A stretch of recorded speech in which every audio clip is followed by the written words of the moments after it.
Today's episode is brought to you by the folks over at SeatGeek, the best and easiest to use ticket platform out there. They take the confusion out of buying tickets using a 0 to 10 scoring system and a green is good, red is bad color rating system so you and your loved ones get the best deal possible.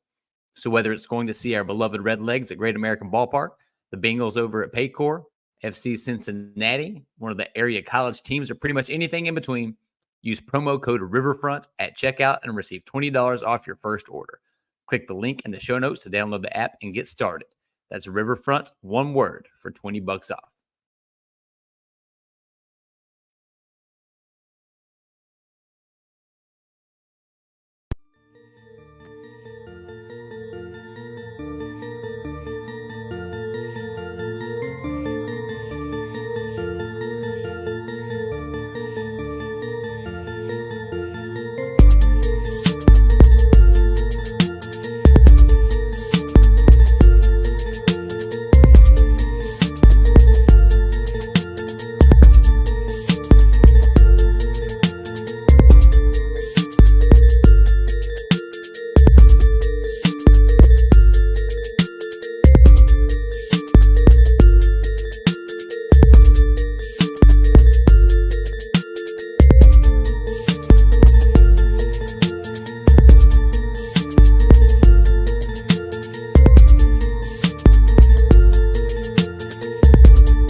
It has been 2 weeks, 2 very long weeks. So I got to make this one count, people. Hello, everybody. What up, what up, what up? My name is Tim Daniel. His name is Ben Brown. Welcome back to Late Night Reds here on the Riverfront for our first episode of 2024. And Ben, we brought backup this week, baby. Oh yeah, absolutely. Absolutely. I knew for a little bit that Mike wrote for Reds Content Plus, but I also mostly knew Mike because he was always in our Slack chat as a patron of the Riverfront, which we are obviously very appreciative of. But Mike had a fantastic article this week on Reds Content Plus that we're going to talk about in the show. And why don't I actually just give you guys his name before we just talk about everything? I guess that would be important. Joining us this week from Reds Content Plus, loyalty to the Riverfront, Mike Perry. What's up, buddy? Thanks for having me. I really appreciate it. This is tons of fun. I was really excited when you guys asked me to be on the show. Oh, man. Although you mentioned you brought backup. I don't know what had to go wrong for me to qualify as the backup, but I'm happy to be here. I'll do the best I can. I have faith in you, and that's why I said, Mike, we got to have you on. Oh, I appreciate it. You guys can't see it. My dog is whining behind the camera right now. She's having trouble getting to me, and she's not happy. So hopefully we'll see if she starts whining louder. You may hear her on camera here pretty soon. That's all right. So, I mean, we were talking about this a little bit before we started. So Thursday, I filled in on the Riverfront for Chad with Nate, and my daughter got very involved in the show because I was babysitting at the same time. And so it's always a welcome when children or pets decide to say hello on Late Night Red. So don't worry about it. Oh, yeah, absolutely. Absolutely. Yeah. Sounds great. I appreciate it. Well, guys, it's been 3 weeks. Our last episode was the Christmas song draft, which did very, very well. Thank you, everyone. Whether you tuned in live or tuned in later, gave us your thoughts on what we did, what we didn't do. We appreciate it. That was so much fun. We're so excited to get started for 2024. And look, folks, we are just 81 days away from welcoming back Nick Senzel on opening day. I can't wait. Does he get a tribute video? I think he does. Oh yeah, let's do it. He got a thank you graphic. So yeah, you know, he'll definitely get a tribute video, and he got a thank you video. Yeah. So yeah. I know. This is a very pro Nicholas Peterson's audience. So I am very, very appreciative. I know Scott is the only person that he's in the chat right now that actually had me beat in the fandom levels. Except for, Chad, I guess, got to do an article on him back then. But we're going to try to get into this. Obviously, we're going to talk about a few things. But I'm stoked to be here. And the idea of today's show, guys, we're getting in the swing of things. We're going to just talk about the offseason so far. And I guess, according to, if you listen to general managers, which you should not ever do, there's no more signings coming the Reds' way. But if that is the case, let's check this out. So the question here is, did the Reds do enough this offseason? Additions: Frankie Montas, Jeimer Candelario, Nick Martinez, Emilio Pagan, and Justin Brule. And before anyone says anything, yes, I know Buck Farmer re-signed. I know Luke Maley re-signed. I know a few other things. I'm doing additions. And Buck Farmer, it looks more or less like his role is going to be a little bit decreased from last year, which is probably a good thing for everyone around. So, Ben, I ask you this first, because Mike has a lot of content here to get to with his article. I keep mentioning.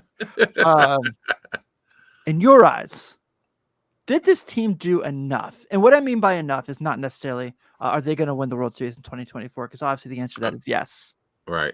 But did they not do enough to win the Central? Did they do enough to have a wild card spot? Did they do enough to keep playing past September? In my eyes, in my humble opinion, I think they did.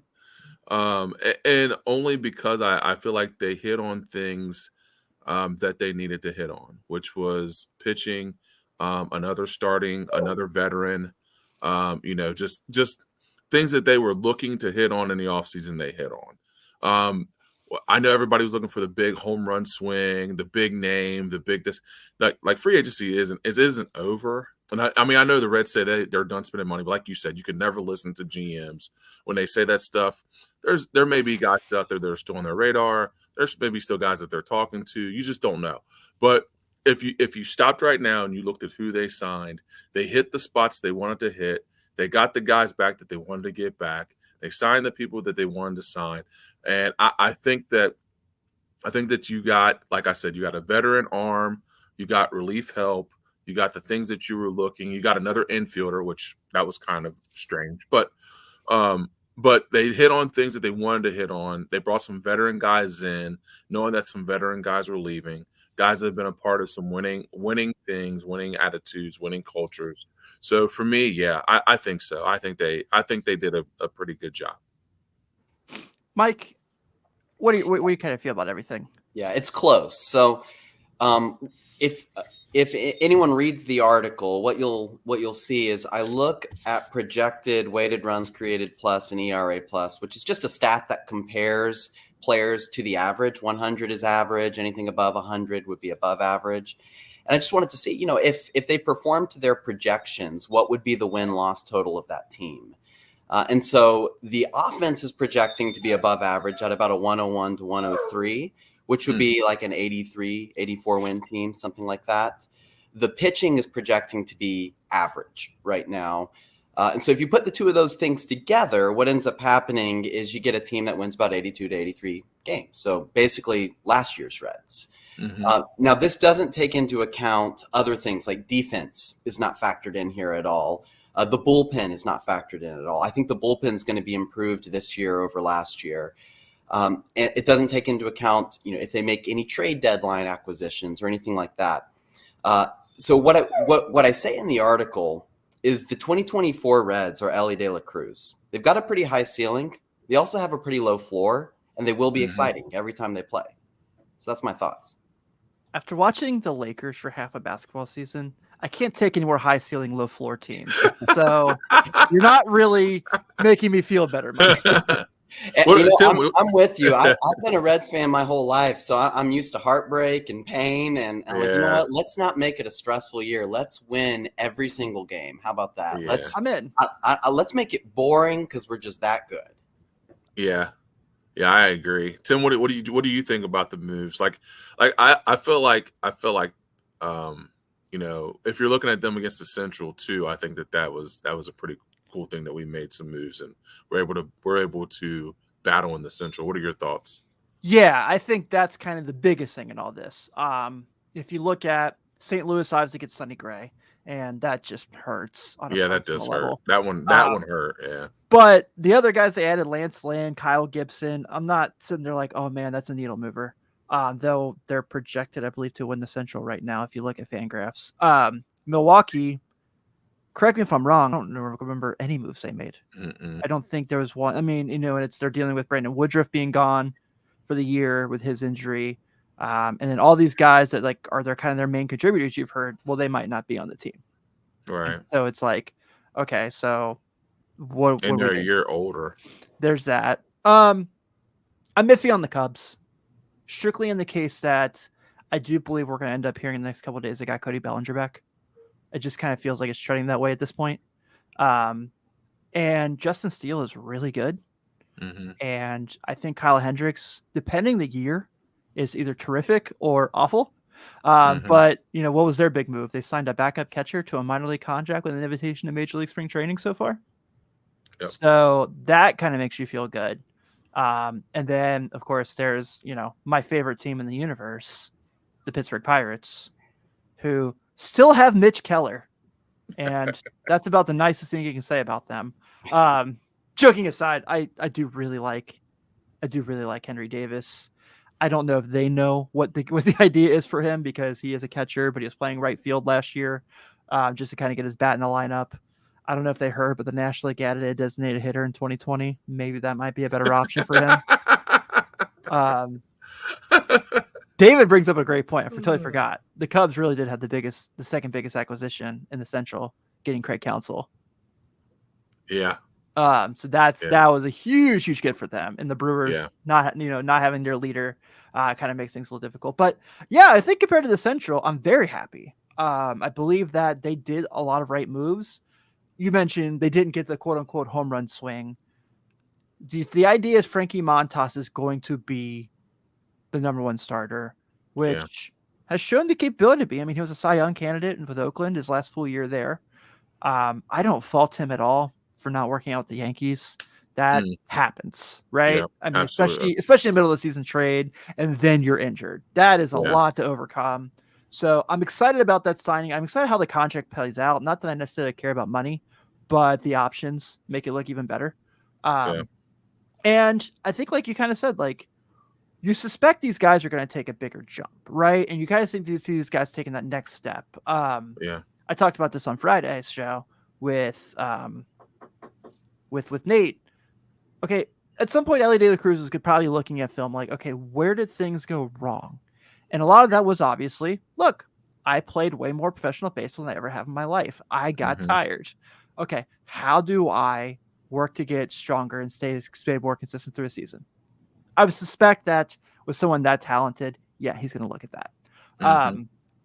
Spencer Steer, okay, now he had an offseason to work in left field. So how much better are you going to be there? Because that's where you're at. So what does that do? And then I don't know where you guys are, and I'll get your thoughts on this before we move on. We really only have a few topics today since it's our first show back, but I want to talk about everything. I think Tyler Stevens is going to be good next year. I think last year was just a really tough year coming back from everything he dealt with in 22, because 21, I think, is who he is. I think that year shows that's the guy who he is. Maybe not defensively. Maybe defensively, we just know what he is forever. And that's what we've seen these years that he's been the catcher number one. But I can't imagine he's going to have another year like he had last season where he is healthy. He has an off season where he can fully work out and be consistent in his training. So I think that I feel the word I used was cautiously optimistic. And I think that I'm okay with feeling the way I feel. Yeah. I the biggest thing I think that you bring up and all that is off season. Like, I think that,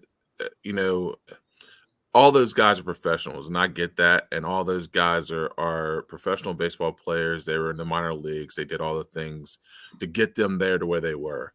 But you see it in every sport. It doesn't matter if it's football. It doesn't matter if it's basketball. There is a huge adjustment from being in the minors to being in the show. I mean, it is. I mean, it's a huge adjustment. We had so many guys that got their first plate appearances in the show on the Reds, got their first opportunity being in the majors on a major stage, doing, playing day in, day out. I think when you take an off season, you're able to truly grind for a major league baseball schedule and truly understand where you fell short, get with your guys. What do I need to do? I think all of those guys will benefit from that, from your McLeans to your De La Cruzes to your Steers. I think Tyler Stevenson, I agree with you, Tim. It is incredibly hard to play a professional sport coming off an injury. I don't care how long it is. It is really hard to come back to the level you were within that year. So he got hurt in 22. 23 is going to be a year where he's going to struggle because your body's just not used to that yet. He needs a full year to get back. So 24, I think, will be a better year for him. I felt the same thing about Hunter Green. Hunter Green came back, but I don't ever feel like Hunter Green was Hunter Green until those last few starts where he was like, okay, I'm back to normal. It takes time for guys to come back from injuries because you're dealing with professional athletes. These are guys they have a conditioning and a mindset and a way they go about things. And when you cut that short or you don't get the way to prepare the way you want to, it's different. So I think all those guys that we mentioned are going to take a year and they know they're the guy now. I mean, they know they're the guy. Ellie knows he's the guy now. Matt McLean knows he's the guy now. Steer knows he's the guy now. All these guys know that they're the guy now, so they can put that offseason work in, do what they're supposed to do, and be ready to come in and play a full 162-game season. Yeah, I totally agree with you guys, especially with the stuff about Tyler Stevenson. These professional athletes, they need their bodies to be just at peak performance levels. And so, I think, I'm a runner. And I think of even minor injuries that have happened and how significantly that impacts my ability to run. And so then you think a professional athlete's, needing to operate at an even higher level. And almost every year of his career, Tyler Stevenson has been one of the best hitters on the team up until last year. And I'm not saying he'll be the best hitter next year, but I do think it's reasonable to expect he's going to take a bounce back. So I totally agree there. A lot of these projection models too, because so many of these people were rookies, they assume there's going to be a lot of negative regression. What's exciting is a lot of these people, even if there is that negative regression that takes place, are projected to be above average players. And so if their floor, if their 50th, or excuse me, not their floor, if their 50th percentile is an above average player, I think we can be really excited about 2024. Yeah, I completely agree. So looking real quick at some of the comments, I'm just going to go through here real quick. One, if anyone sent the Pittsburgh Pirates jersey to my home, you will never be welcome in this chat ever again.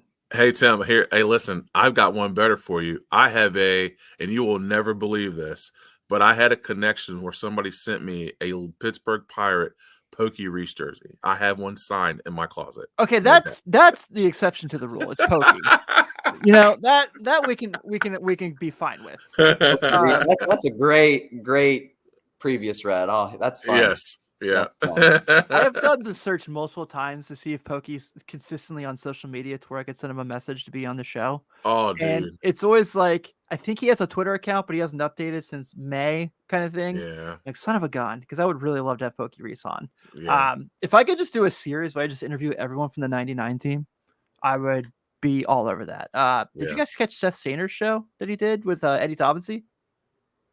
No, No. Just launched it this week, first week of the podcast. He did an interview with Eddie Taubensee, and they talked about the 99 team. Awesome, totally worth your time if you haven't checked it out. Check it out. Yeah, I love Eddie Taubensee, so of course that was perfect for me. Let's see. So Josh, I don't think Stevenson was 100% from the injury last year. Yeah, I completely agree.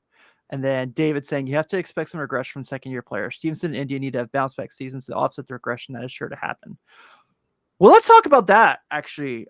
So we talked about Stevenson quite a bit already and how we all kind of feel like this is going to be a good bounce-back year. What is a good year for Jonathan India? I don't know if we're looking at a situation where we're like, all right, yeah, so he's going to be 2021 Jonathan India again, because I just don't know if the at-bats are there for him to be that again. And then Sydney asked about Lodolo. I'll definitely touch on that as well. But now that it seems more and more like he's going to be on the club. And we've talked about this all offseason, obviously, of is he going to be here? Is he not going to be here? So let's get away from that part and just talk about, okay, at this point, he's a Cincinnati Red. What is his role? And I know everyone's going to say designated hitter. And sure, maybe. But There's the rumblings that him and Nick Krall talked about him playing first base. There's been rumblings that, people forever been like, well, could he play in left field? And I don't know if that's a good idea either. That's very hard to learn the outfield from the infield. So I don't know. Mike, where are you on 2024 Cincinnati Reds, Jonathan India? Yeah. So first off, as a big India fan, I'm really happy he's still a Cincinnati Red. That pumps me up a little bit. What we're seeing with a lot of these managers is the mixing and matching, kind of like what Spencer Steer did this past year. And I think India is going to get regular playing time, but just in a very, very versatile role. And I'm going to take Nick Krall at his word. So if he says India is going to play second base, first base, designated hitter, I think that's going to happen. I really question if he'll be good in the outfield. His arm strength numbers are pretty below average. He's a gamer, so I'm not going to bet against him if they decide to put him out there.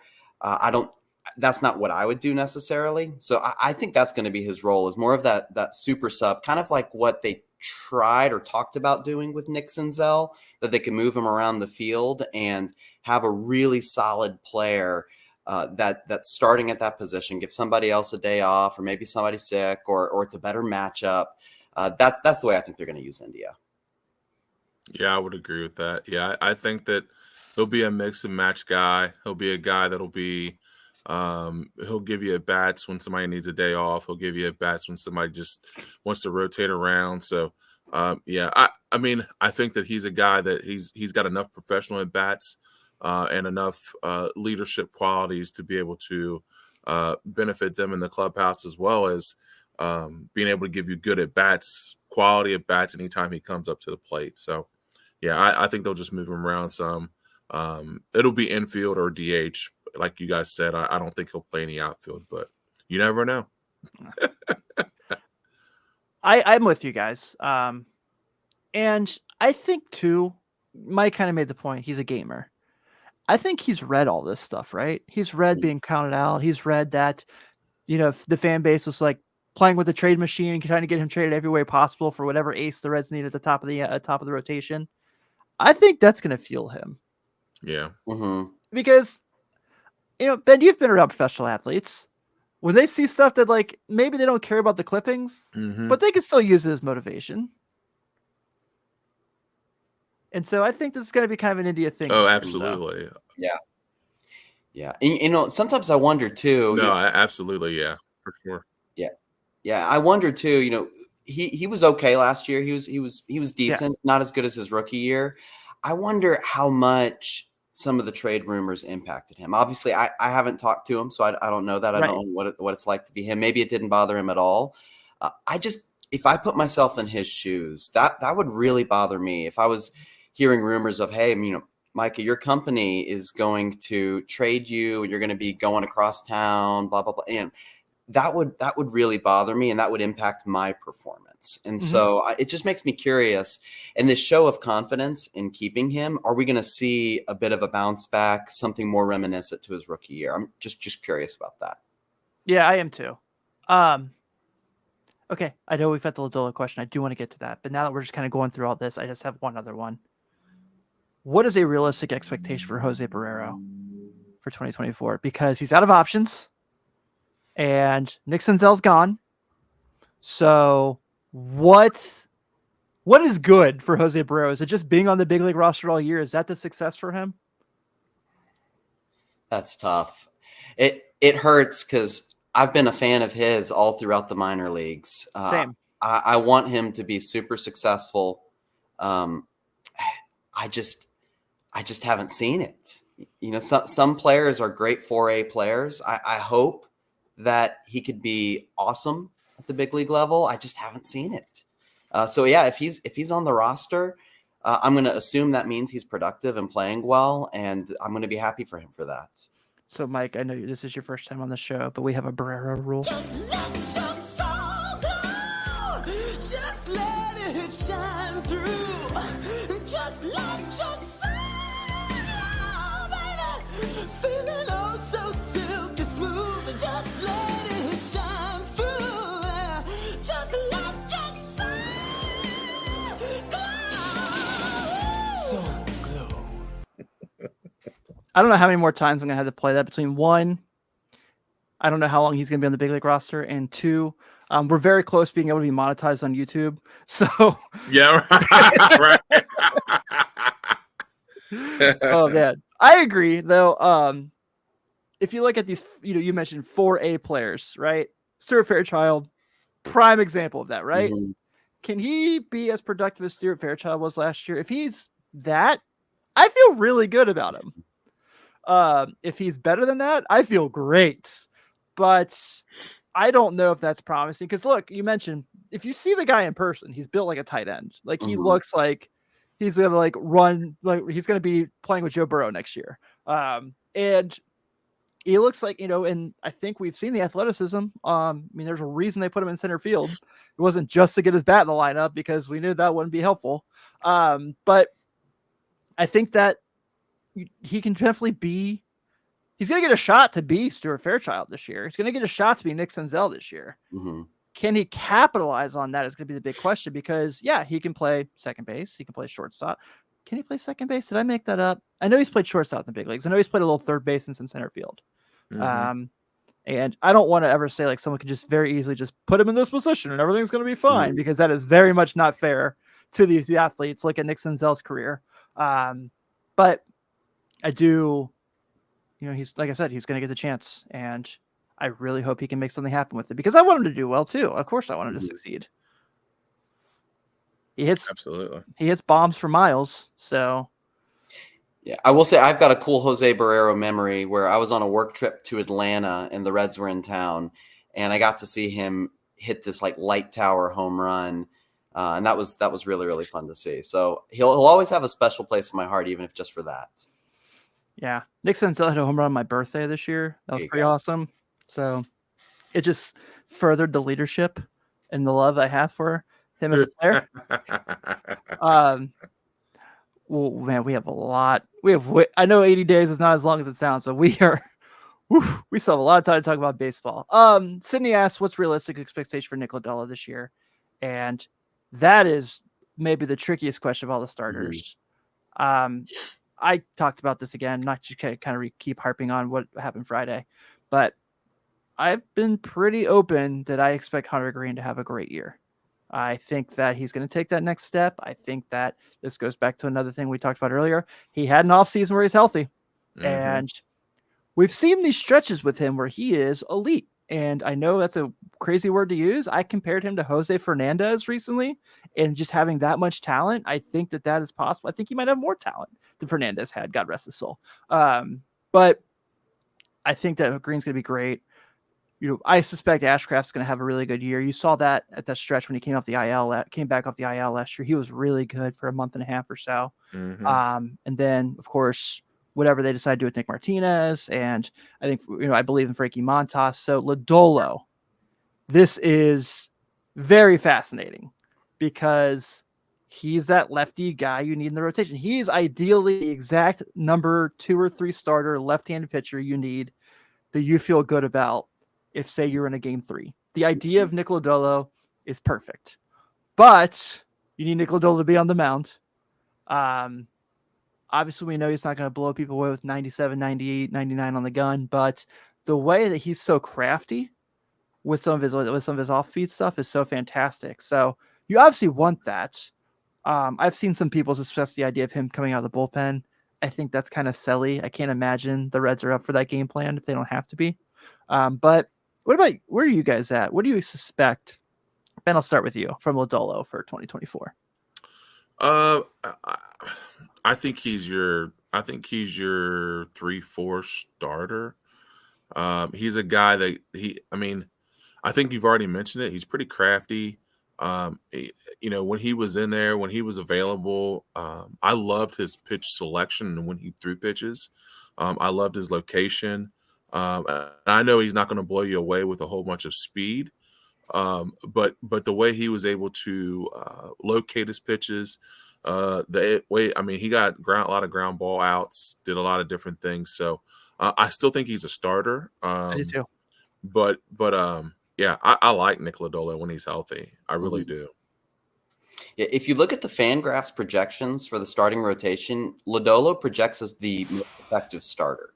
He also projects as the fewest innings pitched. And so it's really interesting. It's a conundrum because every stat of him as a pitcher says he is an excellent pitcher. He throws the ball really well. He's got good spin rate. He's got good movement on his pitches. What we don't have stats on is his body's ability to handle the workload of a starting pitcher.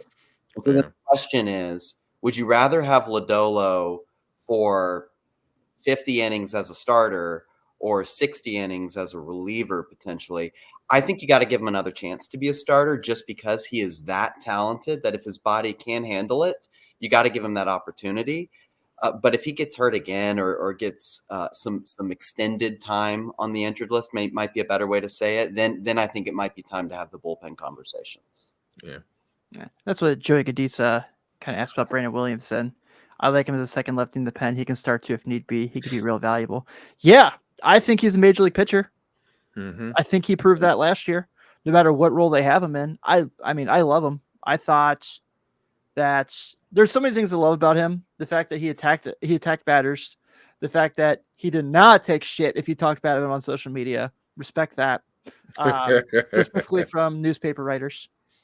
And I think that, he's a guy that, and I want to keep talking about Lodolo, obviously, but I just thought to bring in Williamson in. I could definitely see him come out of the pen, especially if it comes to like a too many starts thing. If Nick Martinez gets starts and is really, really good, then yeah, I can totally see him being the other lefty in the pen. Yeah, well, and Williamson, does he make the team better? Would you rather have him as a depth piece in AAA, or does having him on the active roster make the team better? And it makes the team better. And if you're going for the playoffs, you want the best team possible. That's the way I see it. I say start him on the team in the bullpen. He could be one of the first guys out if there is an injury and be really good as a starter. Yeah, I would definitely agree with that. Yeah, absolutely. Hey, if anyone wants to ask about any other players we project, we're gonna move to the next topic real quick. But I love this. I appreciate everyone bringing your questions in, and we'll answer them for sure. We got about a half hour left of time. But I do actually, funny enough, we were talking about player evaluations, and the one I really want to talk about today is my favorite of the core from last year, and that's Matty McClain. And this is one that's fascinating to me because I think everyone's kind of coming out immediately and saying, well, he's going to regress. He was way too good his rookie year. He's going to regress. And maybe, very strong possibility. But this is a guy last year who made the all-rookie team, which I'm going to be 100% honest with you guys. I had no idea baseball had that till recently. I think we discussed that. Like, we brought it up one time. I was like, they got an all-rookie team? Yeah, I know. I was like, oh, okay. And had a fantastic year last year. Didn't finish the season with that injury at the end of the year. Tried to come back, and then, of course, had that setback to where he didn't finish the season, but was absolutely tremendous last year. Was definitely the best of the rookie core when he was on the field. And so, of course, a lot of people kind of see the second-year thing, and David brought it up earlier. You got to expect regression a little bit from these second-year guys who are going to have film from them. But, and kind of further the point we made earlier, Matt McClain was injured going into the offseason. So how does he capitalize and recover from that? Is he good to go for spring training? I haven't heard anything otherwise. So I'm going to go say yes, he is. But it seems like a lot of people kind of suspect if he's going to be the guy to regress. And that might just be because he was the best of the group, day in and day out. I don't know if I suspect that he's going to regress. And here's my thought process on it. His swing is exactly what you want from a guy in his role, from his height, his stature. I think defensively he is absolutely awesome, and he's shown. Well, maybe awesome's probably overselling it, but really good. I get kind of hyped when I talk about Matt McClain, guys. I'm sorry. And I know that he struggled for a year there in the minors before things really clicked for him, before he got called up for the Reds this year. But I just can't see a situation where his batting average of balls in play drops 25 points. That seems silly to me. What makes me a little nervous about McClain is his strikeout rate wasn't great. I know we harp on Ellie De La Cruz a lot for his strikeout rate. Sure. McLean's wasn't a ton better. Mhm. But what's great is you saw the Fangraphs projection. If he hits that projection perfectly, that's an excellent, well above average player. And so that's what excites me about him is, hey, even if this regression happens, we still have a very, very good second baseman. If the regression does not happen, we have an MVP candidate. He's excellent. So I think McLean's a very exciting player. Like I said, even if the regression happens, I think he'll be above average and is going to be a great contributor to the team. Yeah, I would definitely agree with that. 255 seems low. I mean, that just seems low to me. Even though batting average really, I guess, is a mute point anymore. I mean, but that seems low to me. But I don't know. I just think that the guy. I mean, I know he struggled a little bit when he first got to the minors, but I think he's too good of a baseball player to have that much of a regression. I don't know. Maybe I'm crazy, but I'm like I just when you watch him play, you watch him hit baseballs. His strikeout rate is high, and it was high. But I'm like, when you watch him hit baseballs and you watch the things he's able to do on the field, I just can't see that much of a fall off. But I mean, I don't know. It's baseball. I mean, you just don't know. Right.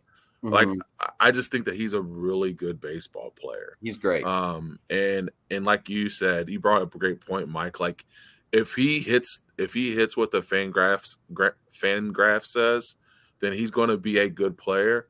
But if he's anything above that, what we saw, like, yeah, he's challenging for an MVP. I mean, he's that good. So I don't know. I think he's going to be not that low, but there may be somewhere in the middle where he falls.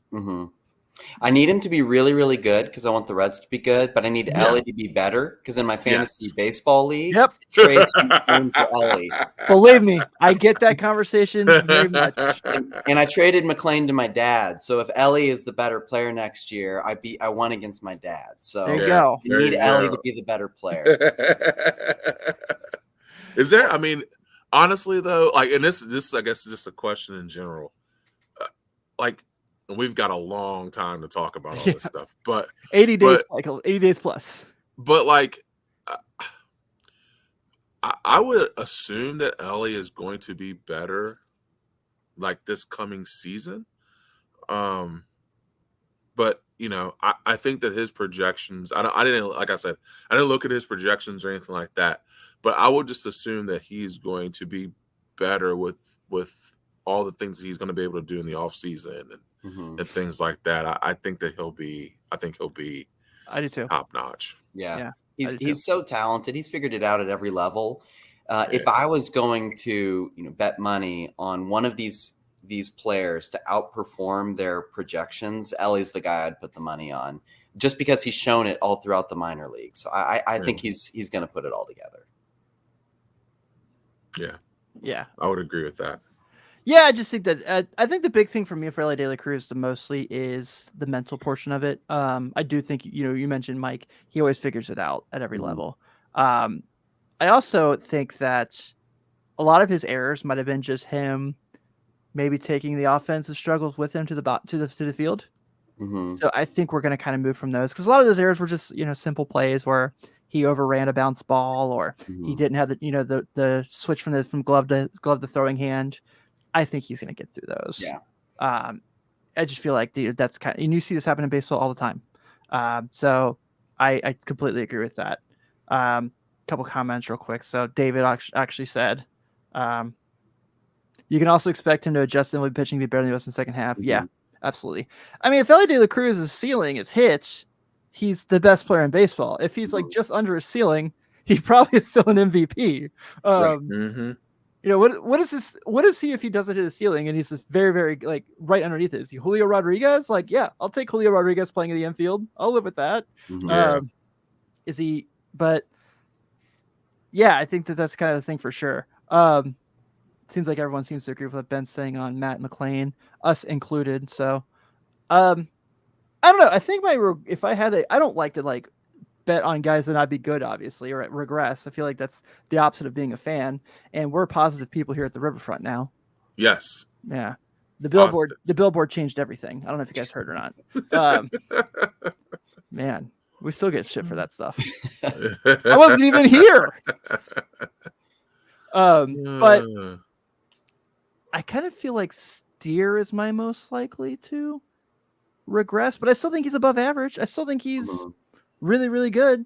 I just think with his power, it's going to be fine, but just kind of learning a whole new position you got to play all year is going to be really, really tricky. Yeah. I know Fangraphs is projecting him to regress a little bit too, but it's a very similar story to McLean. If he does regress and just hits projections, he's still an above average player. And if he outperforms those, you're looking at a guy that could be an all-star. So that's what's so exciting about this team is there's all around, you can see guys that, yeah, he could regress, but he's still going to be really good. And then there's other people like Ellie that you can look at like, hey, this could be a legitimate top player in baseball as soon as next season. So I'm super pumped for this year. Me too. Sydney asked about Andrew Abbott. I don't want to necessarily dive too far into it because Mike has a thing he's going to present here in a little bit that I want to make sure we get to talk about just kind of some of the stuff he put together, also from the article that we've mentioned throughout the show. But Joey Gaditza, our good friend from up north, says, Friedel gets me fired up too. Does he get enough love? Absolutely not. He absolutely does not get enough love. The fact that he was not even a finalist for a Gold Glove in center field last year was ridiculous. And I know everyone's like the bunt hits. Yeah, the bunt hits are great, but I just like the way that he can work a count. I like that he has shown the ability to wherever he hits in the lineup, he can be effective. I like that he has shown the ability he can hit left-handed pitching and right-handed pitching at times. I don't care if he's a 23, 24 home run guy. I think everything he brings to the table, I'm all for. And he's such a great story too. And he's so easy to root for. I mean, I obviously love stats and numbers, but like that movie quote, it's hard not to be romantic about baseball. And you see the way he plays and just that grit. It's hard not to cheer for him. He's one of my favorite players on the team right now for that reason. My only flaw with him is he's a Steelers fan. Oh man, why'd you have to? Okay, you know what? Forget it. Forget everything I said. Take him off the list. Take him off the list. Take him off the list. Yeah. We are positive about everything at the Riverfront except for the city of Pittsburgh, Pennsylvania.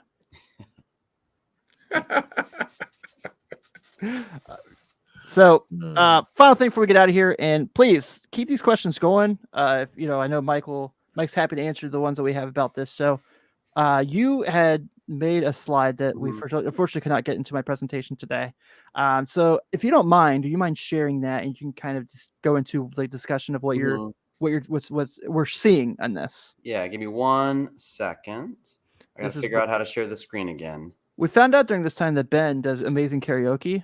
So if you can please just dive Ben into Friends in Low Places while Mike gets this loaded, I really appreciate it. Can you guys see that? I got you. Awesome. You can see it? There we go. Yeah. There we go. So this is something that I put together just to look at, should the Reds be done? I know they've talked about we are done and should they be done? And I wanted to look at just innings pitched. And so if we assume no extra inning games happen, which I know extra innings are going to happen, but if we just assume that none of them are going to happen, there's a certain number of innings that will have to be pitched. And if you look at the Fangraphs projections for the number of innings for each pitcher, what you see is the main five, Graham Ashcraft, Green, Frankie Montas, Andrew Abbott, Nick Lodolo, are only projected to cover enough innings for 80 games. So that's less than half of the season. So that means the other half of the season is going to have to be covered by the bullpen arms, like Brandon Williamson's, the starting pitching depth.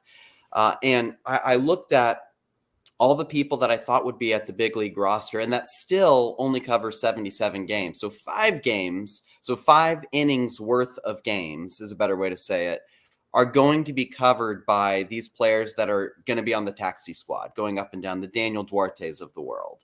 And so I look at that and I think, we missed out on the playoffs by just a couple games.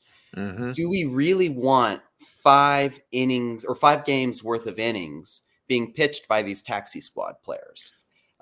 For me, I'm like, no, I want to get every win that we possibly can. I want the best team on the field. And so I would love to see the Reds sign one more starting pitcher. He doesn't need to be an ace, just somebody that's going to be above average and pitch a lot of innings. Yeah. I looked at the existing free agents that are out there.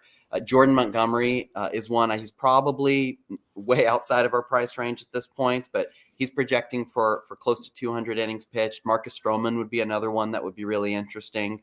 If that move happened, that would give me a lot more confidence in this team because, like I said, there's a high ceiling here. You can look at those 5 starting pitcher names and see a universe where we have the best starting pitching rotation in Major League Baseball next year. But you could also see a universe where it's really bad. Graham Ashcraft has had extended injury problems. Hunter Green's missed extended time. Frankie Montas is injury prone. Nick Lodolo is injury prone. And Andrew Abbott, we've only seen him in a limited sample size. So there's a universe out there where Andrew Abbott's the only guy on this list, and we're having to replace him with people that we'd rather have in the bullpen or AAA as depth pieces. So that's why I would really feel more comfortable about saying we're definitely making the playoffs if we could get just one more starting pitcher. Again, doesn't need to be an ace, just someone that's going to eat up those innings so that we're not needing five games worth of innings being pitched by these taxi squad players. Dude, that's incredible. Yeah, because that's – hey, Pat. That's back. But no, that's incredible because, like we said, our run to the playoffs went to the last game of the season. Mm-hmm. That's 5 games worth of pitching. If those are 5 wins and not 5 losses, right, then you're in and not out. That's incredible. Right. That's incredible. Yeah, that would be that makes a whole lot of sense. And one of the things that I don't see, I think, enough fans talking about is the impact that this has on the bullpen. So our bullpen was clearly gassed by the end of the year. Absolutely. And people would say, like, well, we won so many of Luke Weaver's starts. We didn't need another pitcher. But what we don't have metrics to quantify is what is the exact impact of the bullpen where they're having to come in the 4th inning or the 3rd inning every 5 days and pitch these extended games, and then having to do bullpen days because you don't trust the starter or the starter got hurt. And would that have been worth 2 more wins? Maybe. Yeah. If we get 2 more wins, are we in the playoffs last year? Like, very likely. That's for me. It's when you're talking about a team making the playoffs, you want to make the margin for error as small as possible. And when I look at our main 5, again, could be the best 5 in all of baseball, and I'd love for that to happen. There could be a universe where 4 of those 5 are all hurt at the same time. So that's why I just feel more comfortable with another starter in that group. Yeah, I completely agree. And I appreciate you showing that graphic. That's what I really wanted to get to. So Sydney just brought the news in. Teoscar Hernandez just signed with the Dodgers. Of course he did. Yeah. Of course he did. 1 year, $23.5 million. Of course he did. Like, seriously? Like, you can't have every freaking free agent. Like, what the hell? Apparently they can. Apparently, like, what the heck? Like, I know Magic. So I know Magic Johnson got money, but dang, like, come on. It makes it so much more sweet when they inevitably don't win the World Series, though. It will be, I know. I was telling someone earlier, he's like, Juan Soto went to the Yankees and Ohtani went to the Dodgers. I'm like, and only one of them can win the World Series. That's right. Yep. And you know what baseball really needs is one more Yankees-Dodgers World Series. It's just what they need. That's right. Yeah. Said nobody ever. Yeah. Pat says, currently eating chocolate chip ice cream. Life is good. Pat, we need the brand. You can't just come in here and say you're eating ice cream. We need to know what brand.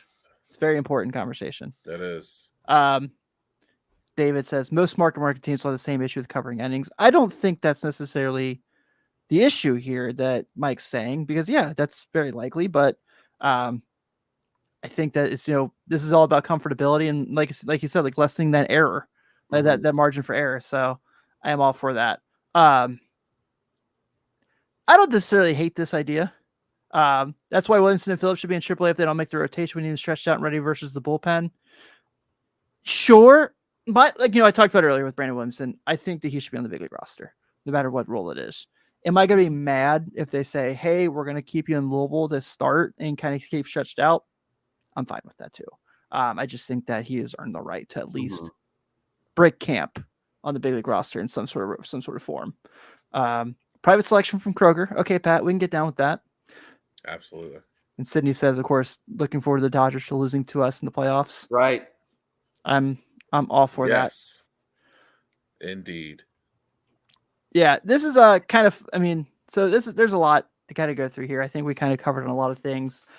Before we get out of here, I got to make sure I get a couple things out there because I completely forgot. One, this obviously would not be possible without our Patreon family. Thank you guys so much who help us out with this. It's definitely appreciated. Two, if you are watching this on YouTube for the first time, please hit the subscribe button so I can finally get these guys some money. That'd be really, really nice. And three, I'm so happy that we're back talking Reds baseball. 3 weeks was way too long. Man. And Yeah. I'm so happy to have Ben back. Mike, this was great. Thank you so much for hanging out with us today and kind of giving us some context on the article and your thoughts on the team going into this year and also being a Patreon subscriber. So yeah, thanks for having me. This was tons of fun. I love talking baseball. Can't wait for opening day. Absolutely. We will be back as always to our regular Sundays, except for the Super Bowl. That would be dumb. So we won't do that to anybody. Yeah. Or ourselves. Yeah. But other than that, on behalf of Ben Brown, I'm Tim Daniel. See you all again next Sunday night. Take it easy, everyone.